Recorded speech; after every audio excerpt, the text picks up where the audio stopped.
Құрметті журнал авторлары мен корреспонденттері, сіздердің назарларыңызға әдістеме білім журналына мақала жариялаудың әдісін көрсетеміз. Ол үшін жеке кабинетке кіреміз.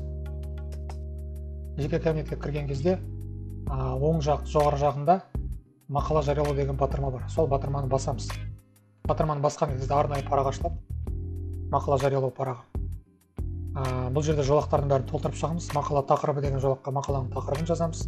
Мақала авторы, автордың жұмыс істейтін мекемесінің атауы, лауазымы және мақала қай айдарда жарияланады, сол айдарды таңдаймыз. Мақала қай тілде, тілін белгілейміз. Мақала үш тілде қабылданады, ағылшынша, орысша, қазақша. Үш тілде мақала жариялауға болады. Мақаланы алдын ала ыңғайлы текстік редакторда жасап аламыз. Содан кейін Ctrl-V деген батырманы басып, осы жерге бірден қоюға болады, көшіріп алып.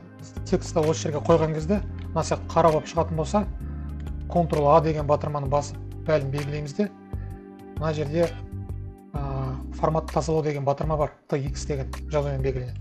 Соны басып қалсақ, бәрі тап-таза болады. Бұндай қателіктер көбінесе бір редактордан екінші редакторға көшірген кезде болады. Соны қайтып кетіру керек екенін сізге амалын көрсетіп жатырмыз. Ал енді бұл жерде біздің авторлар мен корреспонденттердің сұрауы бойынша ең керекті, қажетті функционалдық батырмаларды біз жинастырып қойдық. Солармен таныстырып өтейік. Мына бірінші, екінші тұрған курсивті және шрифті қоюландыратын батырмалар. Оны енді қатты көрсетіп қажет жоқ. Екінші, астын сызатын батырма, underline деп аударылады ағылшынша. Содан кейін текстіні ортаңға шетке шығару, оң жағына немесе сол жағына келу. Соны реттейді. Екінші батырма, FX деген батырма, бұл физиканың, математиканың немесе химияның мұғалімдері формула жазғысы келетін болса, осы батырманы басап, физиканың мұғалімі порталға қосылды деп есептейік. Енді формуласын жазады. Е тең болады, емес.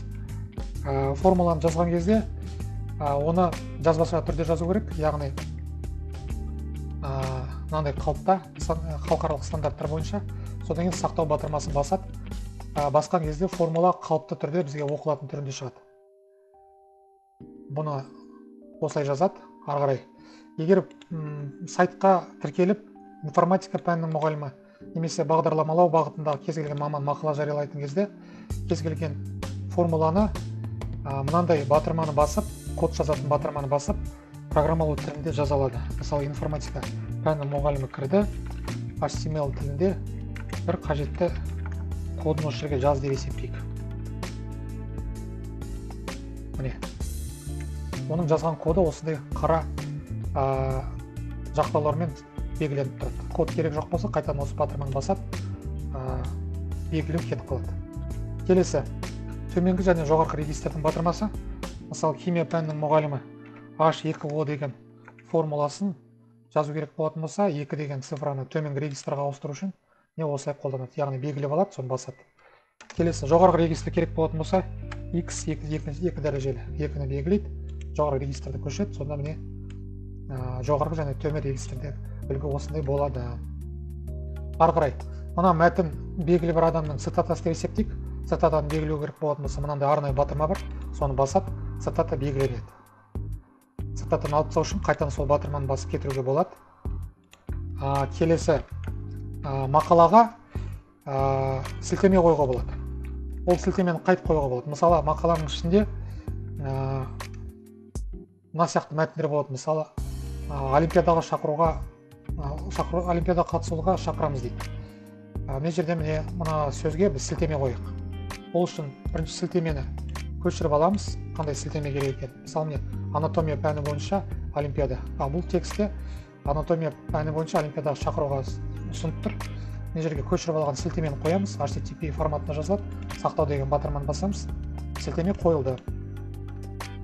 Ары қарай, мақала жазған кезде міндетті түрде қолданылған әдебиеттер тізімін көрсету керек. Өйткені кез келген мақала антиплагиаттық тексеруден өтеді. Егер плагиат шықпалатын болса, тиісті мөр қойылады. Сондықтан міндетті түрде антиплагиатқа тексерілген кезде сілтемелер тұру керек. Қолданылған ақпараттар, кітапханалар, әдебиеттер тізімі көрсетілу керек. Егер мақаланың ішінде қандай да бір ресми кітаптардан сілтемелер, сөздер, цитаталар алынса. Так, мына батырма сандық тізімді жасайтын батырма. Әдебиеттер тізімін қолданған кезде осы батырманы қолданамыз. Мынау цифрмен көрсету, мынау цифрсыз көрсету түрі. Ары қарай видеоны қоюға болады. Мысалы, кез келген YouTube арнасынан видеоны алдыңыз, сілтемесін қойдыңыз, сақта деп бассаңыз, осы жерден видео шығады. Міне, негізгі жұмыс осымен аяқталады. Мақаланың бәрін толтырып болғаннан кейін барлық жолақтардың дұрыс толтырғанын тексеріп шығасыз, тағы да біріз. Содан кейін редакцияға жіберу деген батырманы басасыз. Мақала жіберілді деп бұл жерден хабарландыру шықты. Окей деген батырманы басамыз. Жеке кабинет ашылады. Жеке кабинетте бұл мақаланың мәртебесі жазылып тұр. Қазір мақала яғни тексерілді. Сертификат әлі берілмеген. Мақала қашан редакциямен тексеріліп жарияланады, сол кезде сертификат алуға болады. Осымен тыңдағандарыңызға рахмет. Келесі кездескенше сау болыңыздар.